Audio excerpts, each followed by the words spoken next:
नहीं कर रही है। यदि सरकार काम करती तो दोबारा सरकार आना पड़ता 10 साल के बाद। ममता जी जय श्री राम के नारे से चिढ़ रही है, इससे हमें पुरुलिया का हालत ही खराब है और खास करके ये जंगल महल बोल के रखा है, लेकिन फैसिलिटी यहाँ का आदमियों को कुछ नहीं मिला है। आज परिवर्तन हुआ, हम लोग का मुख्यमंत्री जो दीदी है, दीदी के लिए इतना परिवर्तन। दीदी से खुश है आप लोग? बहुत खुश है। मतलब दीदी की सरकार आए दोबारा? हाँ, दोबारा आएगा, जरूर आएगा।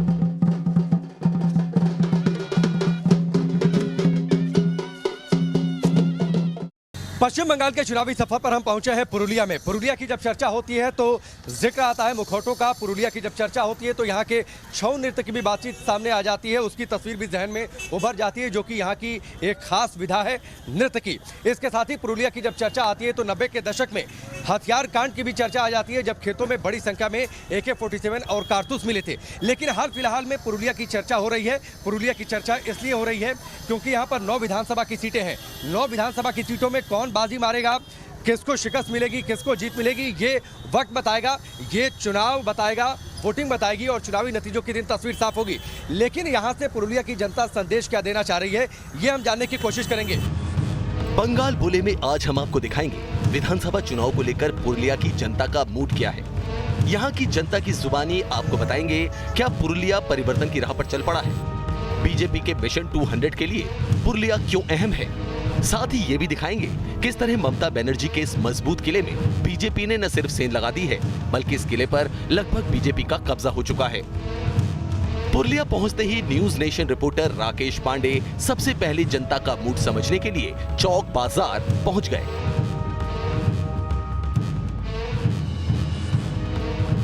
पुरुलिया के मुख्य चौक बाजार पर हम मौजूद हैं। यहाँ पर कुछ लोगों से हम बातचीत करेंगे।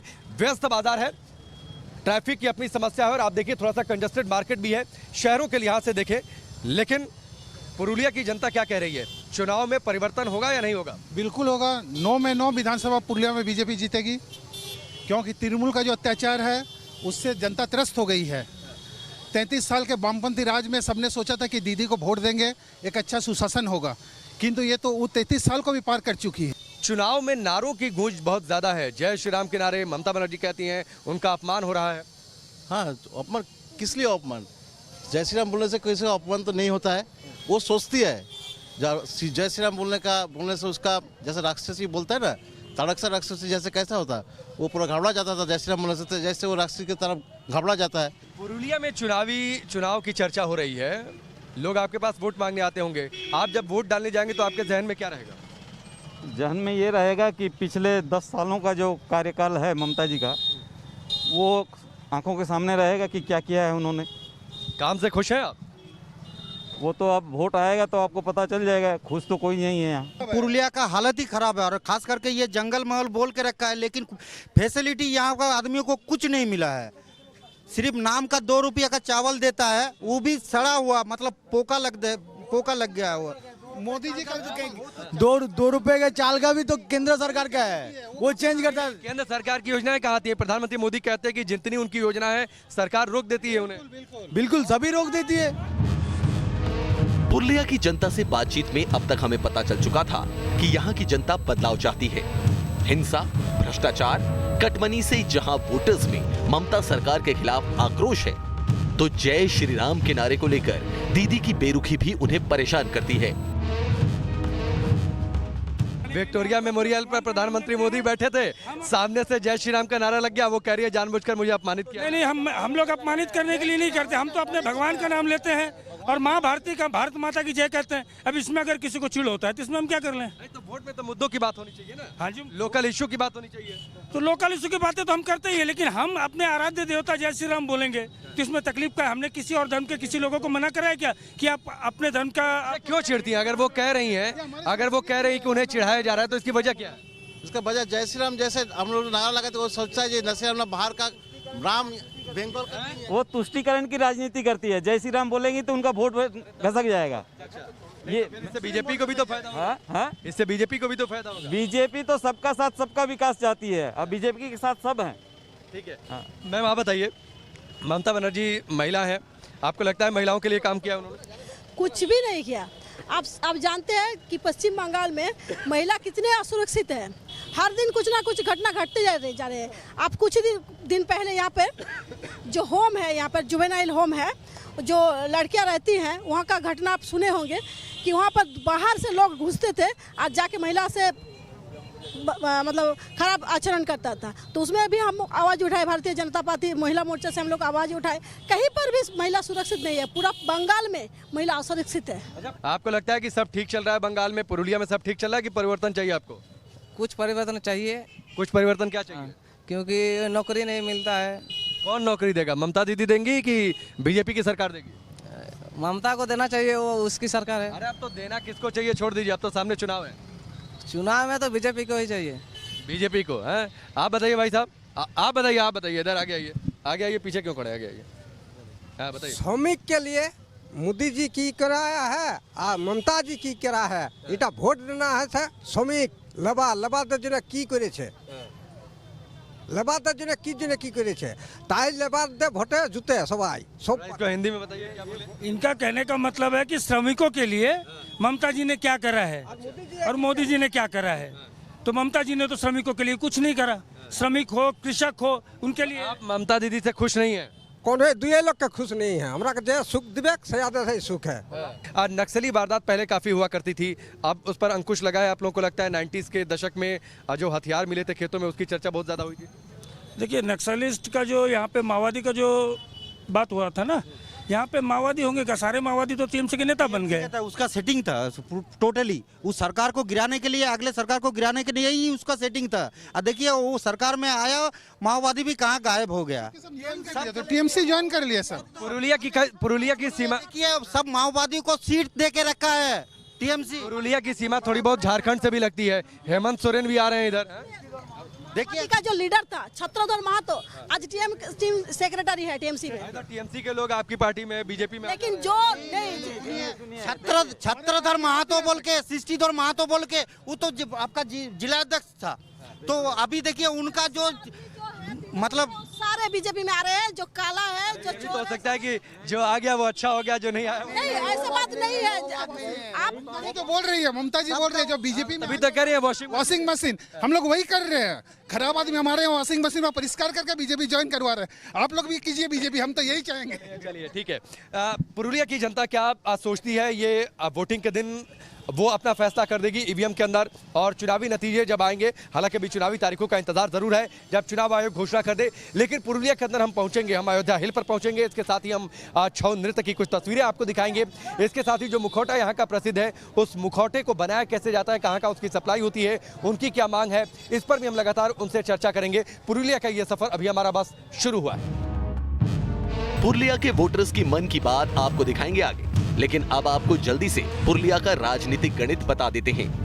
पुरुलिया की कुल आबादी में 80% हिंदू, जबकि 7.8% मुसलमान हैं। 76.6% लोग बांग्ला भाषाई हैं, जबकि 1.9% हिंदी, 1.1% लोग उर्दू बोलते हैं। 2016 के विधानसभा चुनाव में जिले की 9 सीट में टीएमसी को 7 सीट मिली, जबकि कांग्रेस को 2 सीटें मिली थी। लेकिन 2019 लोकसभा चुनाव में 9 सीट में बीजेपी को 8 सीट पर और टीएमसी को 1 सीट पर बढ़त थी। आंकड़े साफ साफ कहते हैं कि पुरुलिया में बदलाव की बहार बह रही है। लेकिन क्या जनता भी इस बदलाव की धारा के साथ है? इसे समझने के लिए News nation reporter Rakesh Pandey Jhalda पहुंचे।